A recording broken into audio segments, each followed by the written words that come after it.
Hello, everybody. Welcome to the 2023 Longevity Box from Trigo Italia. I'm here with Chef Laura Secchi from Vita Nuova Dolce Cucina.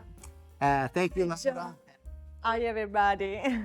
And we are in Sardinia, Italy, which is the heart of the most concentrated amount of centenarians in the world. The original blue zone. The mystery of centenarians and why they live so long.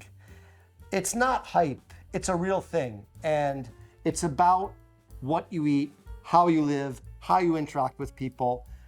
Here, what we can say, and genetics, of course, but they only say it's 25% genetics. And a lot of it is what you eat.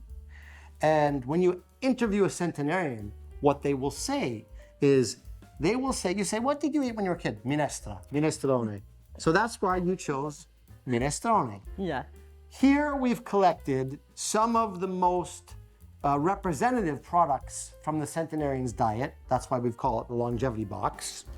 And a rule in thumb is when you're eating something which is dark green, red, black, purple, it's often very healthy for you because it's full of antioxidants. Therefore, we have really deep dark red sun-dried tomatoes, we have some nice black chickpeas, we have some red lentils, some wonderful dark green Sardinian spices.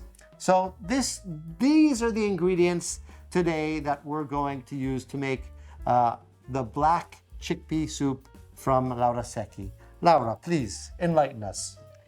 So the first recipe we're going to prepare is a soup with black chickpeas. We have, first of all, to soak chickpeas in cold water for 24 hours with a teaspoon of baking soda. Then drain the chickpeas and cook it in cold water with a piece of onion and a carrot and celery for about 45 minutes. Then in a pan, we have to put in some olive oil, carrot, onion and celery, finely chopped, and some dried tomato. Also some chili pepper if you want. Then make it cook for 2-3 minutes. Add the chickpeas, cooked chickpeas, and the broth. Okay. The broth of the chickpeas cooked in. Chickpeas, yeah. Then we have to slice the fennel and add to the soup. The soup has to cook for 10 minutes more, and then you can mix in a mixer, in a blender, a little amount of chickpeas and fennel, and then you have to add it to the soup. It's finished. It's very simple, but it's very good. This is why Laura has chosen this recipe for the centenarians, because this is very representative of the way centenarians eat.